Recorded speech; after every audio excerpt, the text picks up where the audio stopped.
The Emperor's New Clothes. Like, subscribe, share and hit the bell icon. Many, many years ago lived an emperor who thought so much of new clothes that he spent all his money to obtain them. His only ambition was to be always well dressed. He did not care for his soldiers, and the theatre did not amuse him. The only thing he thought anything of was to drive out and show a new suit of clothes. He had a coat for every hour of the day, and as one would say of a king, he is in his cabinet, so one could say of him, the emperor is in his dressing room. The great city where he resided was very gay. Every day many strangers from all parts of the globe arrived.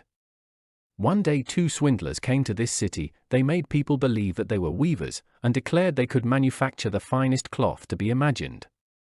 Their colors and patterns, they said, were not only exceptionally beautiful, but the clothes made of their material possessed the wonderful quality of being invisible to any man who was unfit for his office or unpardonably stupid.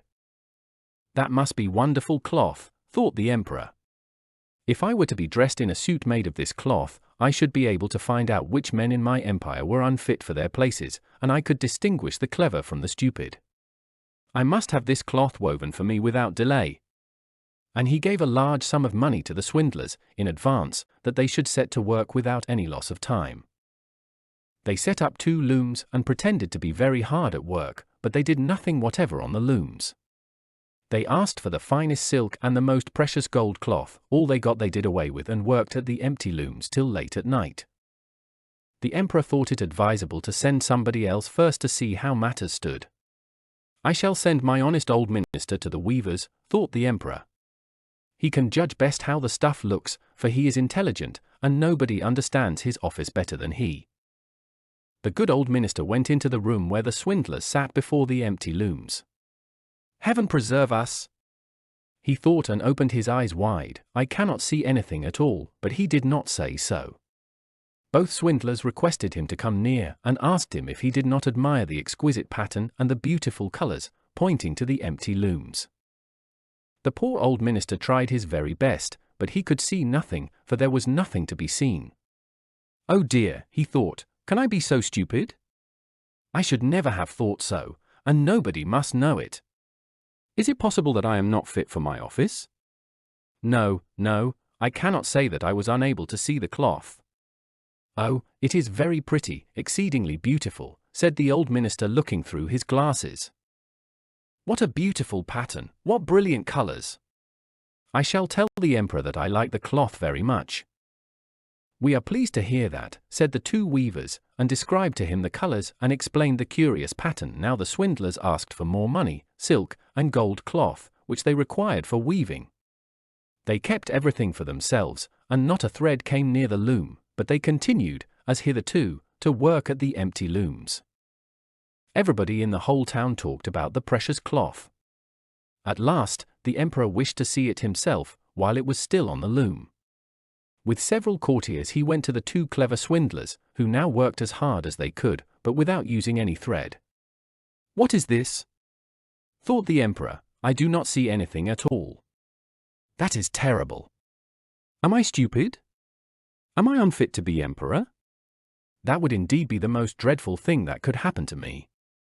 Really, he said, turning to the weavers, your cloth has our most gracious approval, and nodding contentedly he looked at the empty loom, for he did not like to say that he saw nothing.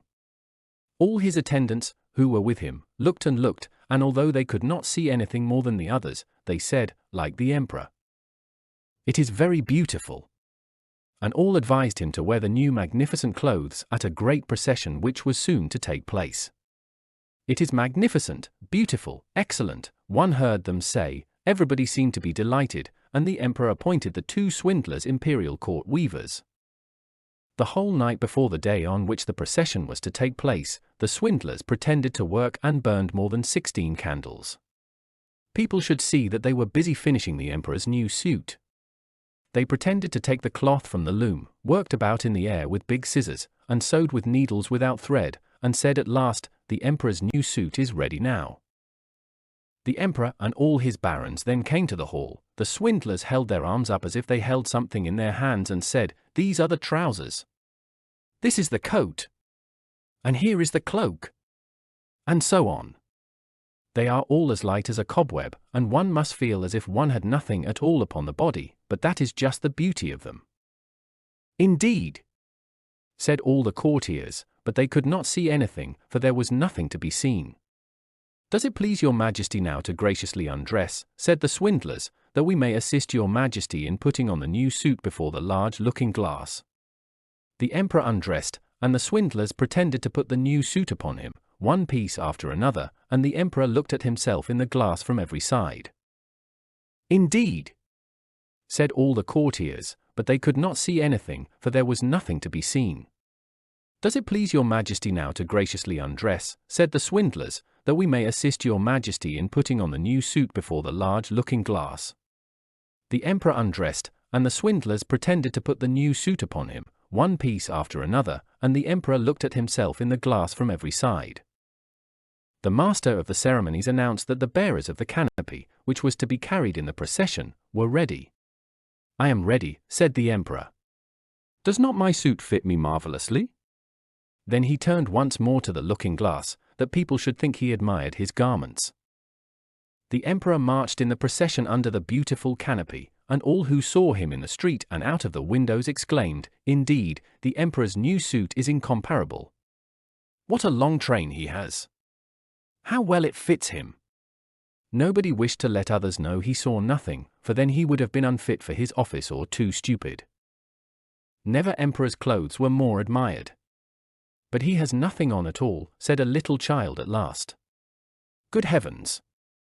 Listen to the voice of an innocent child, said the father, and one whispered to the other what the child had said. But he has nothing on at all, cried at last the whole people. That made a deep impression upon the emperor, for it seemed to him that they were right, but he thought to himself, now I must bear up to the end. Thank you for watching and listening. See you next time.